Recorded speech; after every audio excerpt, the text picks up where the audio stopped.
Le temps peut tout aussi bien être l'ami fidèle que l'ennemi farouche des aliments. Pour conserver les aliments, l'homme peut recourir à de nombreuses techniques scientifiques.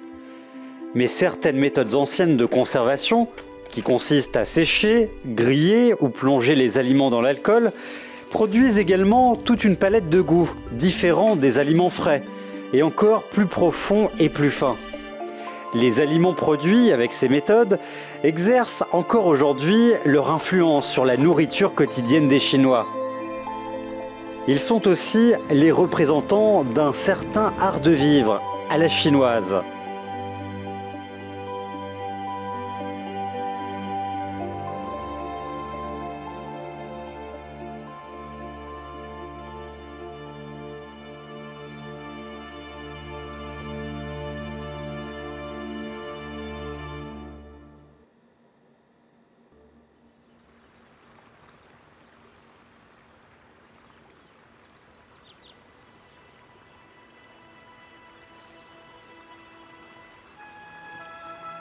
Nous sommes un matin d'automne. La rivière Hulan, qui prend sa source à Xiaoxin-Anling, serpente le long de la plaine avant de se jeter dans le fleuve Songhua. Ce cours d'eau a baigné pendant des siècles la terre qui s'étend à l'est de la plaine de Songnan et a nourri les habitants de la région. En septembre, la terre fertile des deux rives produit, dit-on, le meilleur riz de Chine. Après la récolte d'automne, la terre se recouvre de glace et de neige, un océan tout blanc qui ne laisse la place à aucune plante.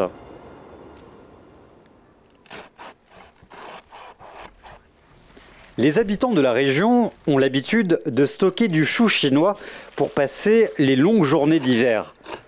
Bien qu'il soit aujourd'hui facile de trouver des légumes frais en hiver, les légumes macérés, au goût très particulier, sont devenus des spécialités locales, appréciées des gens de la région et qui ont déjà franchi depuis longtemps les frontières chinoises. Jin Chongji habite à Beijing. L'odeur des légumes macérés la rend à chaque fois nostalgique.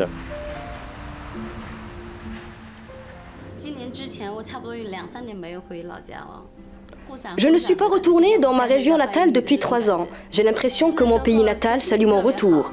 À l'époque où je vivais là, je me sentais vraiment bien. C'était vraiment une bonne période. Papa, maman, je suis de retour.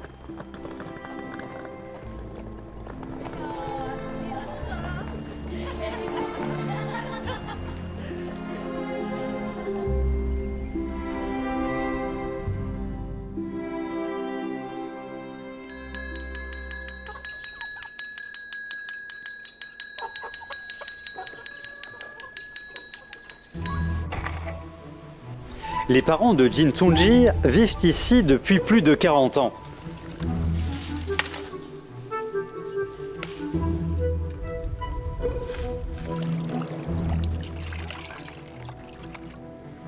Aujourd'hui, la mère envoie des légumes séchés et récoltés dans le potager à ses enfants qui vivent en ville. Les piments sont bien mûrs. Il y en a encore de couleur jaune.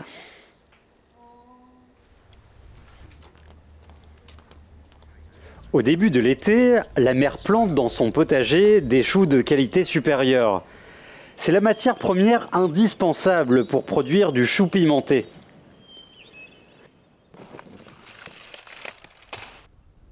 Aujourd'hui, la fille apprend auprès de sa mère à préparer des légumes macérés. Il faut enlever ces feuilles, n'est-ce pas?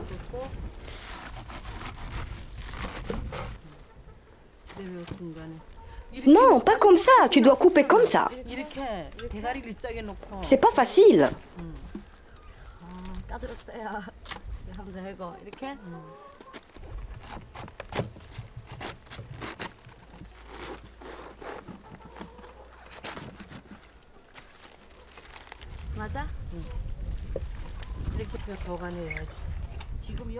Il faut d'abord mettre du sel sur le chou pour enlever l'eau qu'il contient.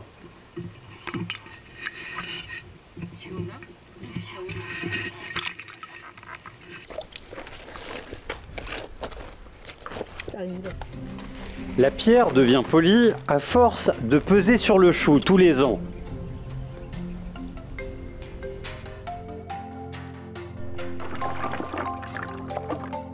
Avant le début de l'hiver, la préparation des légumes macérés est une affaire de première importance parmi les villageois. La préparation démarre dès le petit matin. Enduire le chou d'assaisonnement est une opération importante. Ces assaisonnements sont divers: piment, pommes, poivre blanc ou encore crevettes décortiquées. Chaque famille utilise ses propres assaisonnements.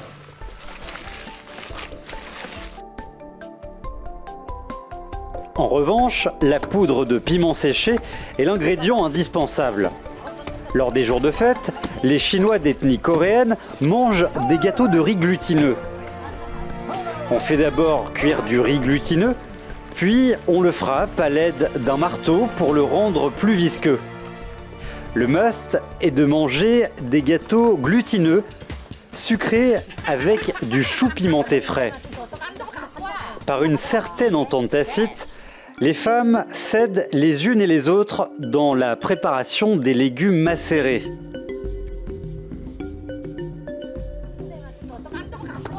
Un goût de piment se diffuse dans toute la cour. Chaque famille dispose d'une cave réservée aux légumes. L'acide lactique fait doucement son travail. Au bout de 2 semaines, chaque chou frais devient du chou macéré de première qualité.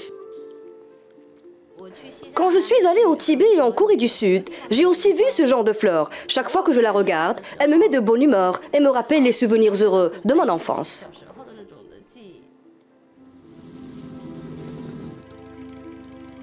Le désir de manger des aliments frais reste une constante chez les Chinois. Avec le temps qui passe, ils ont pris l'habitude de consommer ces appétissants légumes macérés.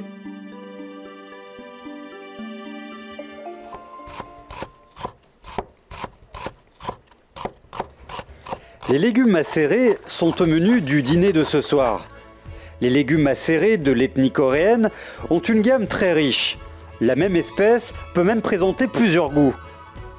Tonifiants lorsqu'ils font froid, ils peuvent être frais et très aromatiques lorsqu'ils sont chauds. Chaque maîtresse de maison pense évidemment qu'elle possède la meilleure technique de préparation.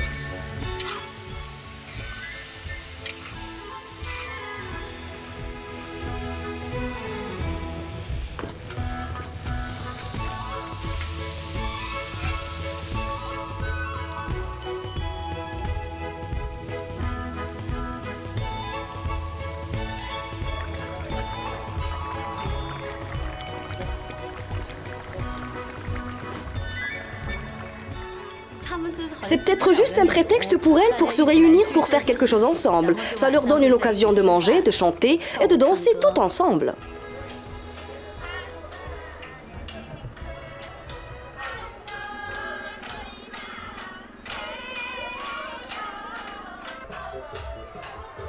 Quand les parents de Jin Sun-ji sont occupés à préparer des légumes macérés au bord de la rivière Hulan, à 4000 km de là, dans le sud de la Chine, d'autres personnes sont attirées par d'autres saveurs produites par le temps.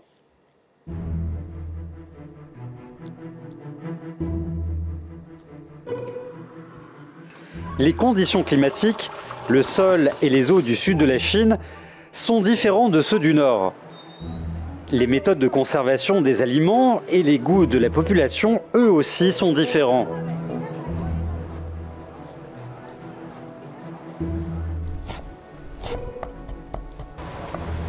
Les aliments séchés sont indispensables aux Chinois du Sud en hiver. Au début, sécher les aliments permettait d'éviter leur pourrissement en raison du temps chaud et humide. Aujourd'hui, les aliments séchés font partie des plats les plus commandés au restaurant.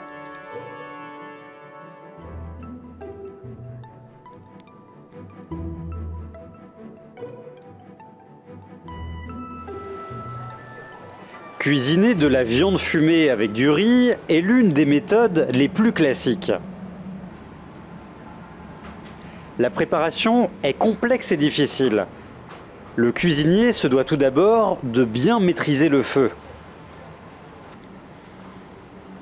Le riz choisi doit avoir été récolté au maximum il y a 9 mois. Il doit ensuite être cuit dans une marmite en terre cuite. Puis on met le riz cuit sur un four à bois. La cuisson à petit feu fait pénétrer le goût de la viande séchée dans le riz. Manger une cocotte de riz odorant et chaud est l'un des plaisirs de l'hiver.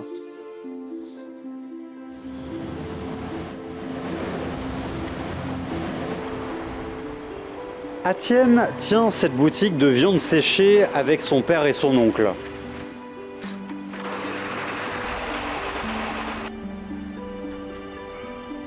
Il a déjà 10 ans d'expérience dans cette boutique vieille de 60 ans. Chaque matin, c'est lui le plus affairé.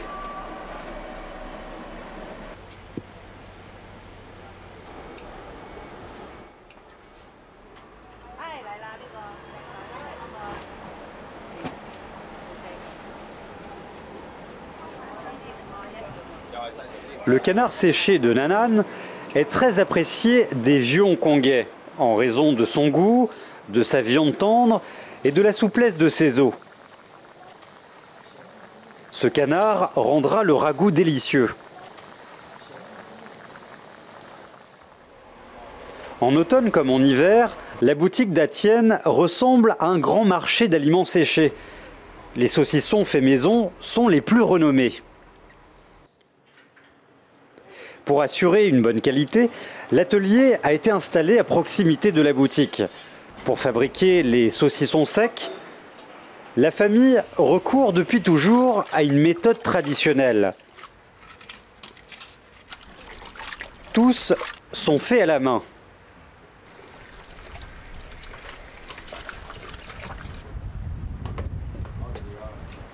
Le boyau de la saucisse est conservé pendant 1 an avant d'être utilisé.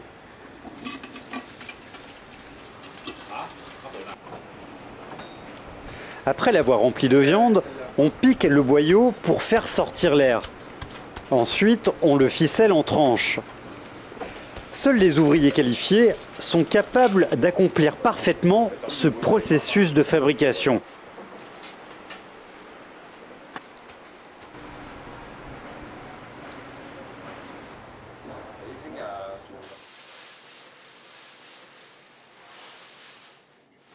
Auparavant, on séchait les saucissons au soleil.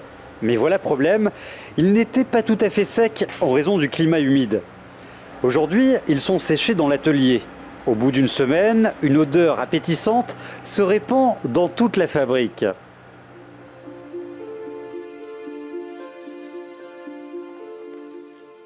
À Hong Kong, on peut déguster des aliments de tous les pays, mais on a toujours une affinité particulière pour les aliments séchés. Le maître de la fabrique et ses collègues sont toujours occupés.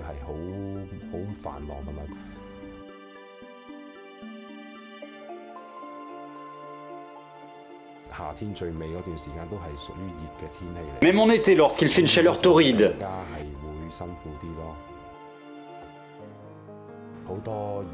Les jeunes ne veulent plus faire ce travail qui est très dur, mais s'ils réfléchissent un peu à la valeur de ce qu'ils font, ils auront un sentiment de réussite.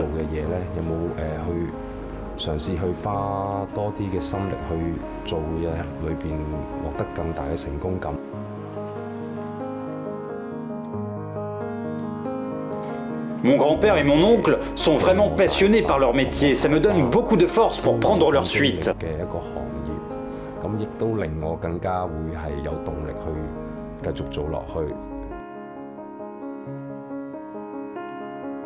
Les aliments séchés sont une part indissociable de la gastronomie chinoise et de ses différents goûts. Dans les régions montagneuses de l'intérieur de la Chine, loin de Hong Kong, nous découvrons des saveurs plus anciennes et plus brutes. Xiangxi relie l'est et l'ouest de la Chine. L'accès à cette région montagneuse est difficile.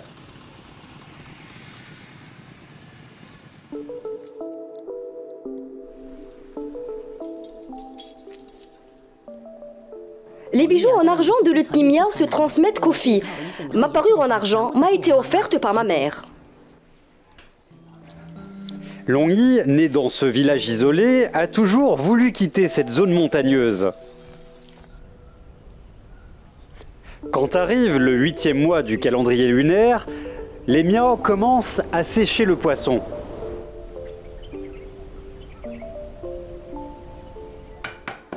Le frère de Long Yi est en train de fabriquer un tonneau. Mettre le poisson dans un tonneau de bonne qualité est un facteur important pour avoir un poisson bien séché. Le tonneau est en bois de sapin dur. Le processus de fabrication est très complexe. Il faut utiliser des lanières de bambou pour éviter qu'ils ne soient rongés par le sel. On va ramasser les poissons. On commence à en ramasser, il y en a plein.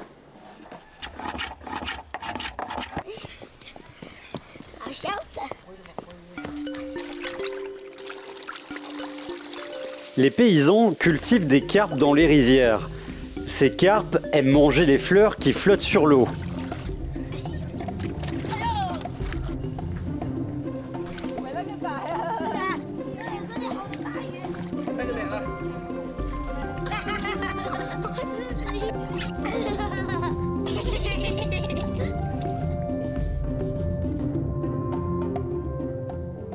C'est le moment le plus heureux de l'année. Les garçons, les filles, tout le monde l'adore. Je me rappelle que dans mon enfance, quand on ramassait les carpes, ma mère les cuisinait ensuite à la vapeur. Il y en avait une pour chacun. On mangeait comme ça, c'était délicieux.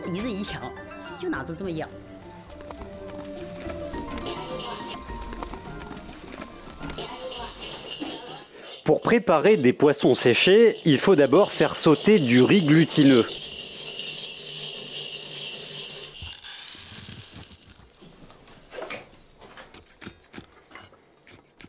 Voilà des piments tout frais et du gingembre. Ces variétés cultivées et sauvages ont pour but d'enlever l'odeur du poisson. Et puis, il y en a bien sûr du sel.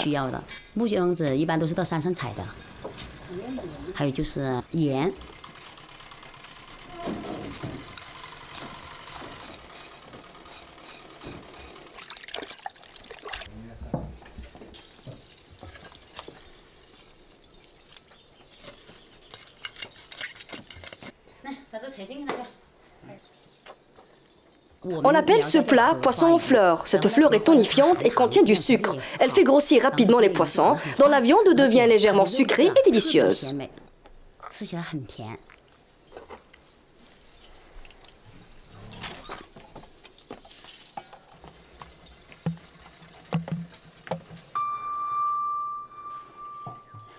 On empile les poissons par couche, puis on pose un rocher par-dessus pour les tasser.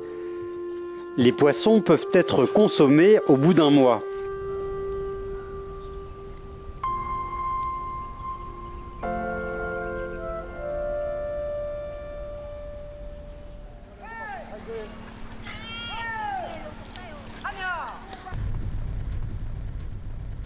On préfère y aller en moto, parce que quand la route n'était pas encore construite, notre village n'était qu'accessible qu'en moto.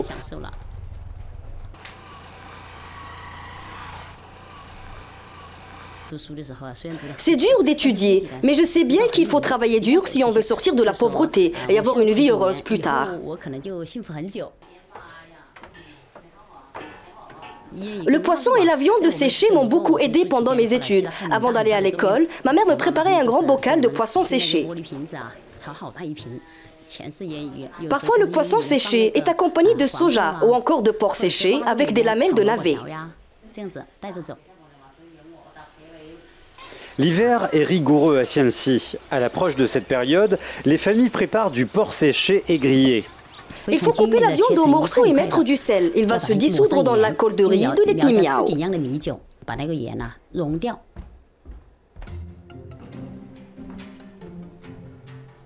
Xianxi regorge de bois.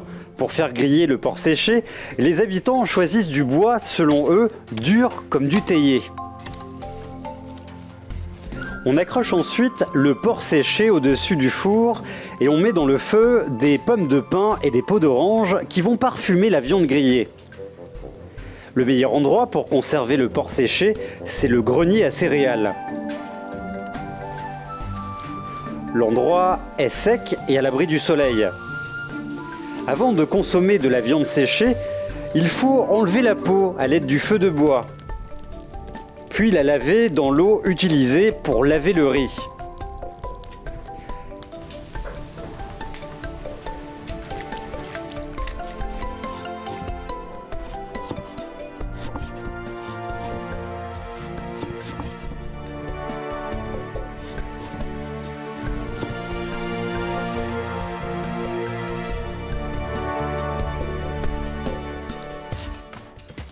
La viande de porc séché est ensuite sautée avec les lamelles de navets séchés. C'est un des plats préférés des Miao. On peut déguster des poissons séchés de plusieurs façons. On peut aussi les sauter dans l'huile à petit feu.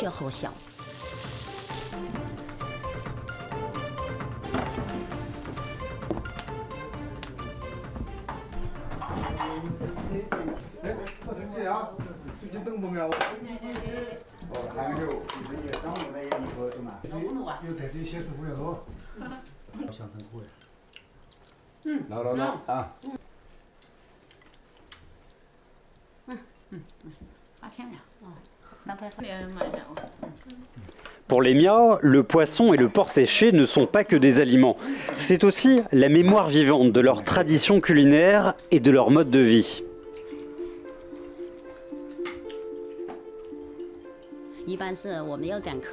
Pour aller à l'école, je dois me réveiller à 3h ou 4h du matin. Ma mère m'accompagne pendant un bout de chemin.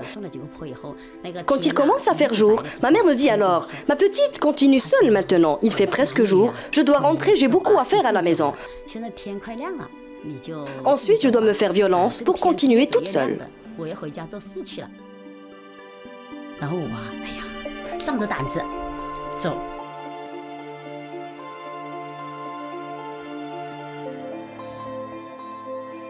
La viande et le poisson séché accompagnent les jeunes filles Miao vers de nouveaux horizons.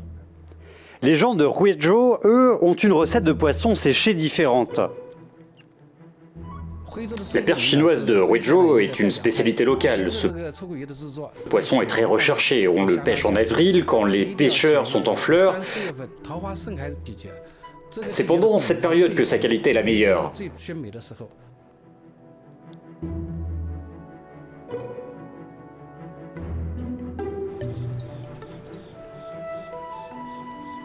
C'est ici que se trouve l'origine de la culture de Huizhou.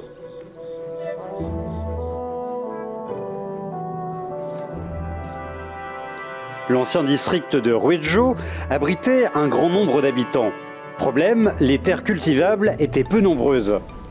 Les gens ont donc été obligés de quitter leur village pour essayer de survivre ailleurs.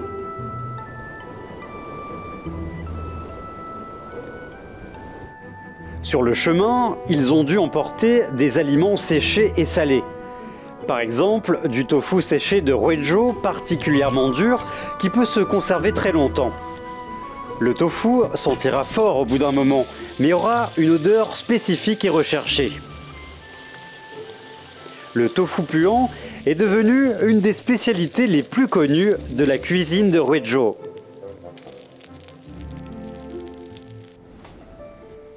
Quand la perche chinoise séchée est prête, la peau du poisson a une couleur de bronze bleuté et les branches deviennent rouges. Elle est délicieuse malgré sa forte odeur. La perche chinoise est un poisson d'eau douce endémique de la Chine. Les gens de Huizhou, intelligents et travailleurs, ont mis au point des méthodes de fermentation pour obtenir des goûts nouveaux. En soulevant, vous pouvez voir que la chair du poisson en forme d'oignon a l'air très appétissante.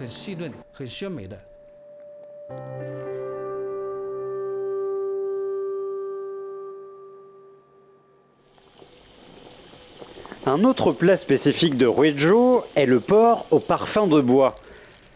La viande séchée est coupée en tranches. Ces tranches sont ensuite posées sur une planche en bois de camphrier qui, petit à petit, absorbe la graisse de la viande. Celle-ci garde en revanche le parfum du bois, d'où son nom. Dans la région du mont Huangshan, les jambons et la viande séchée sont accrochés dans la cour des paysans. Selon Monsieur Ye, le jambon de sa région natale est le meilleur du monde. Mais il n'ignore pas que le jambon de Jinhua, dans la province du Zhejiang, situé non loin de Huizhou, est plus renommé encore. Particulièrement odorante, sa chair est exquise.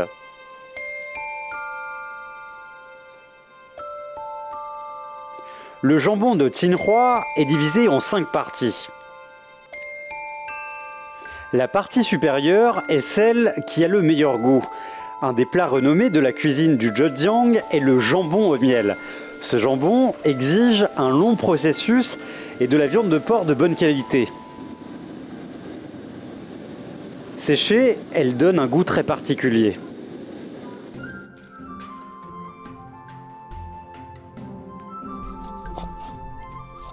La partie centrale du jambon sera coupée en tranches fines, lesquelles seront accompagnées de concombres de mer. Le jambon fait partie du menu d'un banquet traditionnel. Les autres parties servent à préparer la soupe. La soupe préparée à l'aide de jambon Jinhua constitue une des bases de la cuisine du Jiangsu et du Zhejiang, mais aussi de celle du Guangdong. Le processus de fabrication du jambon dépend en grande partie des conditions naturelles. La ville de Jinhua est entourée de montagnes, une condition favorable à la fabrication de jambon. Conclusion, le porc au parfum de bois est une forme primitive du jambon de Jinhua. Celui-ci date de la dynastie des Song, il y a un millénaire, et était consommé par les soldats durant les campagnes militaires.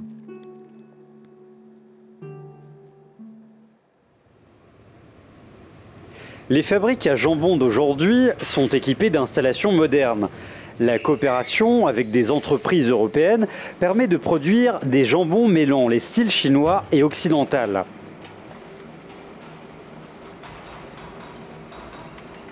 Les jambons sont régulièrement massés pour permettre à la viande de respirer et améliorer la qualité de la fermentation. Le contrôle de la température et de l'humidité permet de réduire l'absorption du sel par le jambon. Objectif, produire un jambon meilleur pour la santé. Au bout de 30 mois de fermentation en cave, le jambon dégage un arôme puissant.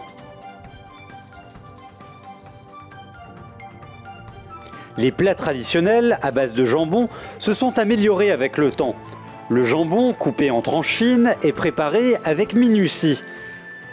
Ces nouveaux jambons, que l'on peut manger crus, proposent un goût très particulier aux consommateurs.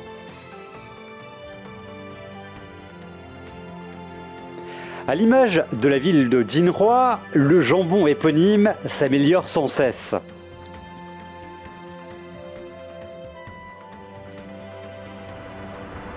La métropole de Shanghai prospère et offre des spécialités au goût inimitable.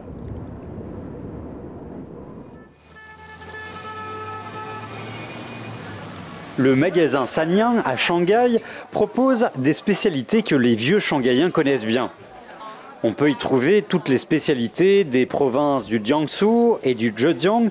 Pendant le Nouvel An chinois 2012, quelques 13 000 jambons traditionnels de Jinhua y ont été vendus.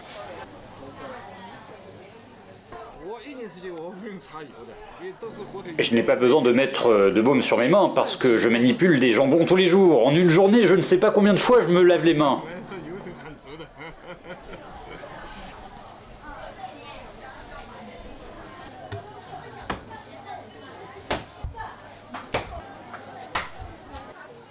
Dans ces magasins de spécialité, on trouve également des aliments séchés, dont le canard épicé de Hangzhou. Pour préparer la soupe shanghaïenne appelée Yidu, le porc séché est indispensable. Les habitants de Ningbo, eux, apprécient tout particulièrement la chair de Xian séchée.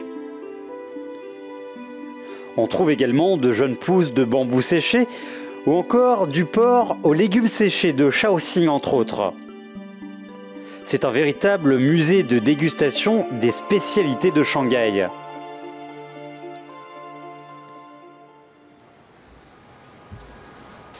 À Shanghai, on dit que ceux qui n'ont pas au moins une fois dégusté des plats préparés par Madame Wang ne peuvent pas prétendre être de grands mangeurs. Elle connaît sur le bout des doigts la cuisine de Ningbo, celle de Shaoxing ou encore celle de Shanghai, dont le porc en sauce, les crevettes à la sauce brune, le poisson frit ou encore les pousses de bambou à la sauce brune.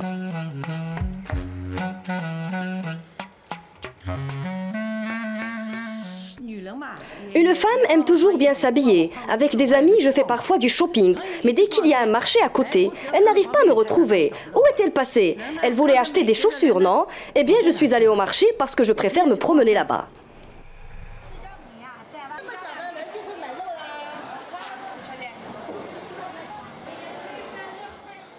Le crabe en marinade cuisiné par Madame Wang fait le délice de ses amis.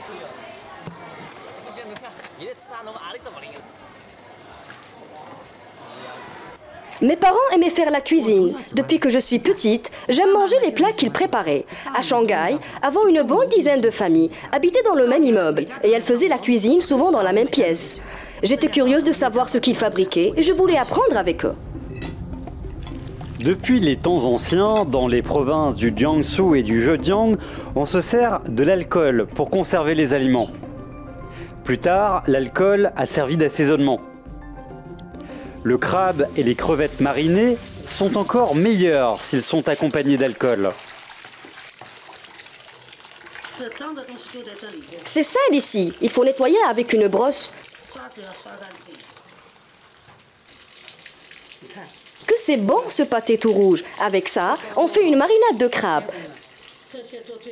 Plus la chair jaune du crabe devient noire, c'est meilleur.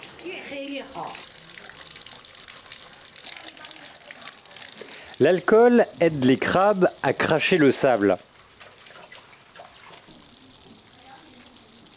Chaque cuisinier a sa propre technique pour assaisonner les plats.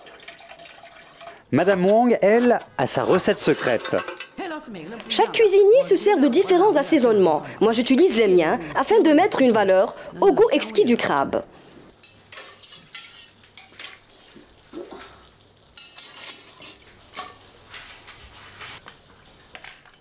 Autre impératif de la recette, bien emballer et sceller le tout.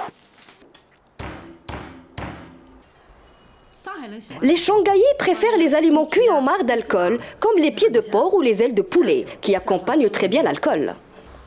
Lors de la préparation des aliments, il est très important de mettre de la levure qui provient de l'alcool de Shaoxing. Le vase scellé doit être transposé à l'abri de la lumière. Le vase n'est ouvert que 10 jours plus tard.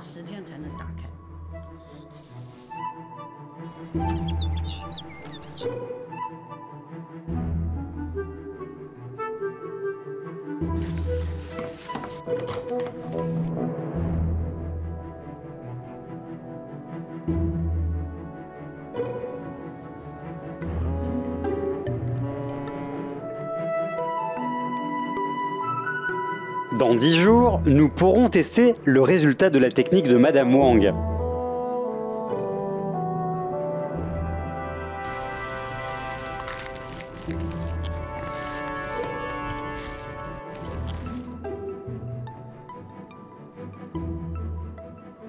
Conserver les aliments avec du marc d'alcool permet de donner un goût encore plus savoureux que celui des aliments frais. La déshydratation peut également produire le même effet. Les coquillages et les champignons déshydratés, par exemple, donnent également un parfum plus odorant. Les algues sont aussi utilisées fréquemment par les Chinois dans la cuisine.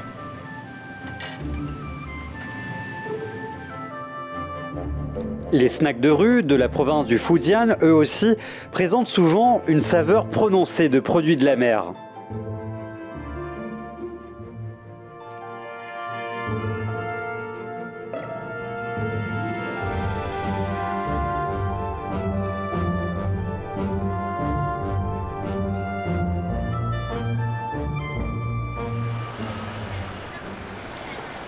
Xiapu est le plus ancien district de l'est de la province du Fujian.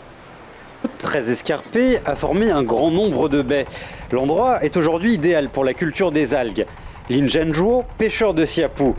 Aujourd'hui, plusieurs tiges en bambou vont être installées dans le champ familial. Quand j'avais 18 ans, j'ai appris à cultiver les algues auprès de mon père. Je cultive des algues depuis 28 ans. Il faut d'abord tailler les bambous coupés pour qu'ils puissent être plantés plus facilement au fond de l'eau. Planter les bambous dans l'eau est un travail difficile quand il y a du vent et des vagues. Chaque tige de bambou mesure 16 mètres de long. Il est très difficile de les planter dans l'eau.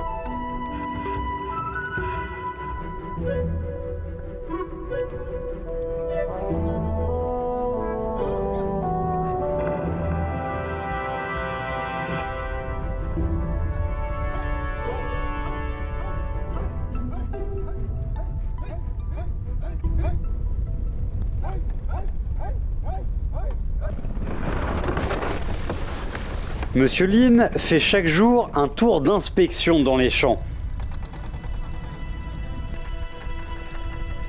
Quand la marée tombe, le filet suspendu à la surface de l'eau permet aux jeunes pousses d'algues d'opérer leur photosynthèse.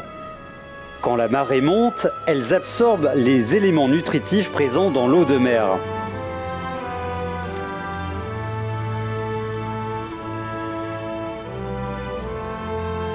Les algues sont récoltées entre les marées montantes et descendantes.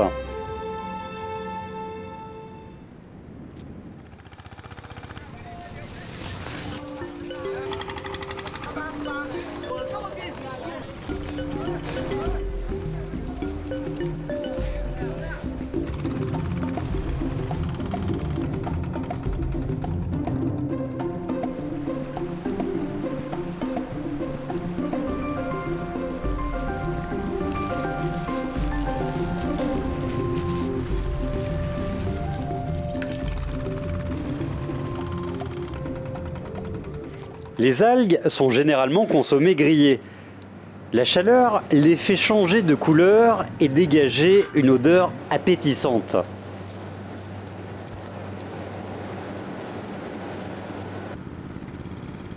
La récolte est terminée, mais le travail de Lin Zhenzuo n'est pas encore achevé.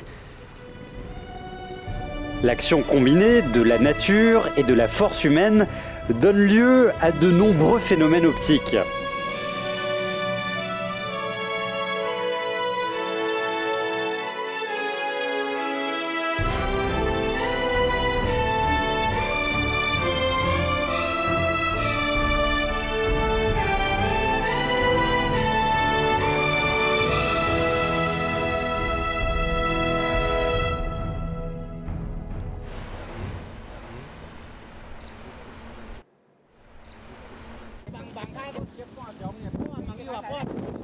À 5 h du matin, les pêcheurs du district de Yunlin à Taïwan attendent le moment crucial, celui dont dépend leur vie toute l'année.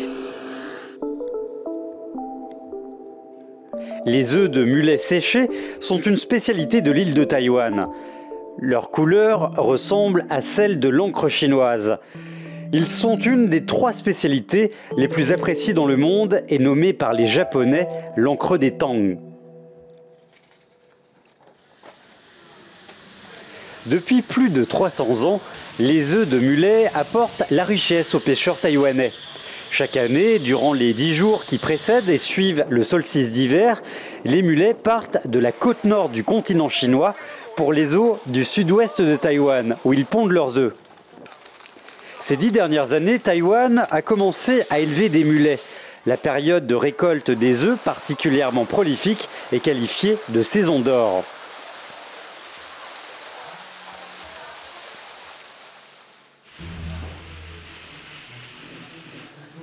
Pour obtenir des œufs gros et gras, les mulets doivent être élevés de 3 à 4 ans. Nous sommes ici dans la plus importante région de production d'œufs de mulets de l'île.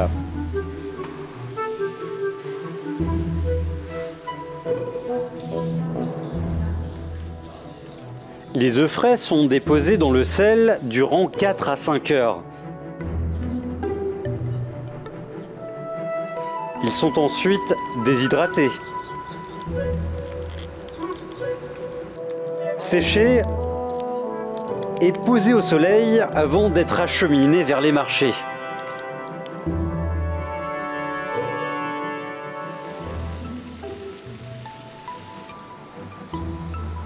Les œufs de mulet peuvent se déguster de différentes manières.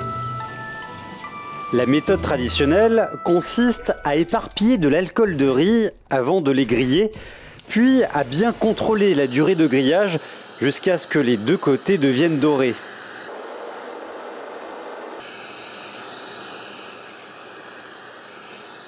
C'est un mets raffiné, très odorant et souvent accompagné de tranches de navets et d'ail.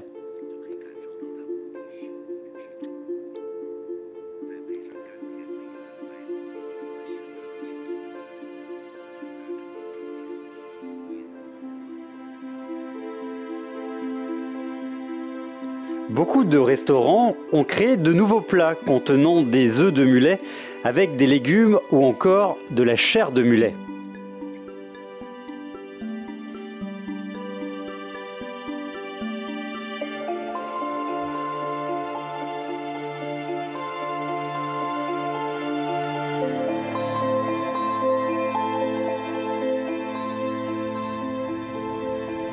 Un gastronome chinois a un jour déclaré que la chose la plus immangeable du monde était certainement celle où on avait oublié d'y mettre du sel. Certes, le sel donne du goût aux aliments, mais contribue aussi à leur conservation.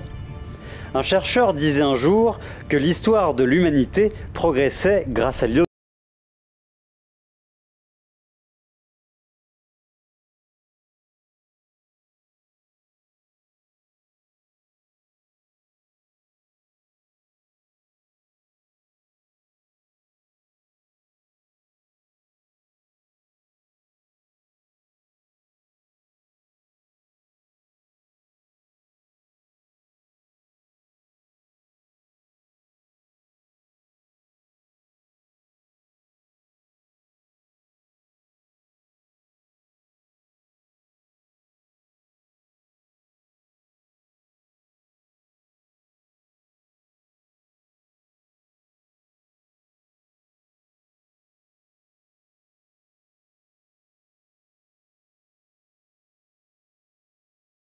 De crevettes. On raconte que c'est le meilleur assaisonnement pour sauter des légumes ou préparer du porc à la vapeur.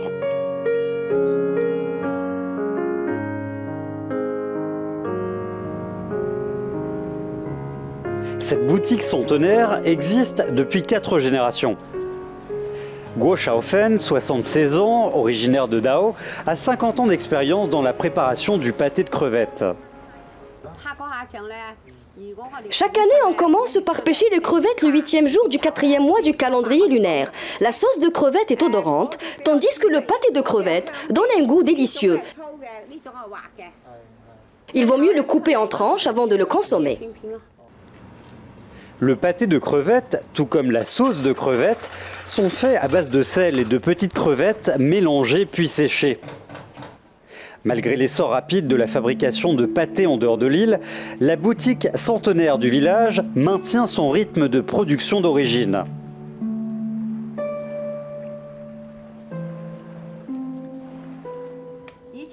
Autrefois, nous fabriquions 3 produits, la sauce de crevettes, le pâté de crevettes et les crevettes salées séchées. La teneur en sel de celle-ci étant trop importante pour certains, les gens de Chaozhou les ont grillées et les ont mises dans leur bouillie de riz.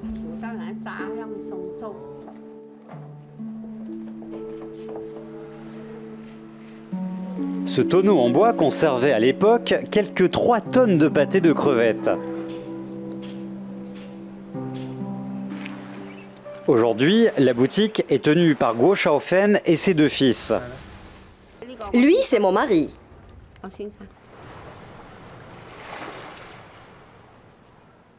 Guo Xiaofen s'est marié à l'âge de 20 ans. Avec son mari, ils ont géré ensemble cette boutique centenaire. Il est décédé en 2011.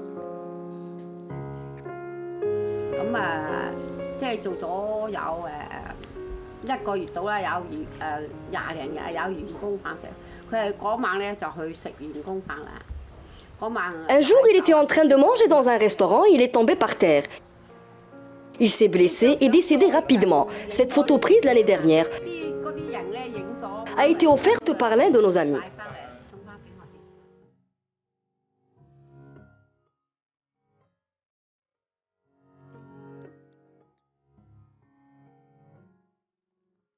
Dao est l'endroit idéal pour observer le coucher de soleil à Hong Kong, mais il a bien plus à vous offrir que ces paysages.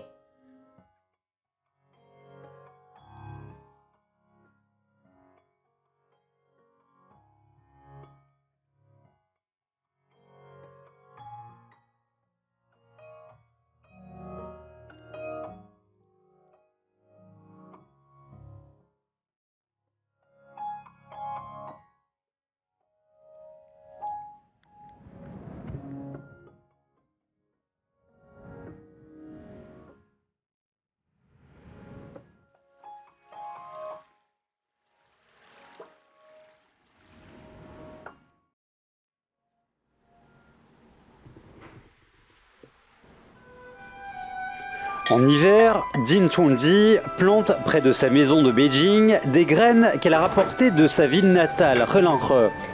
Son réfrigérateur est rempli de spécialités de sa région d'origine. Chaque fois que je rentre dans ma région, j'emporte beaucoup de bonnes choses que je déguste ensuite, petit à petit. La fille va préparer seule des légumes macérés.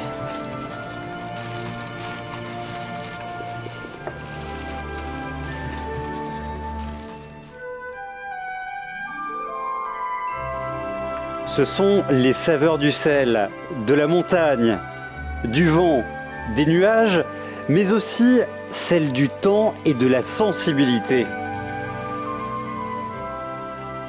Ces goûts se mélangent avec la nostalgie, le goût du travail, la persévérance et les efforts. En découvrant ces saveurs, on découvre en fait bien plus que des aliments.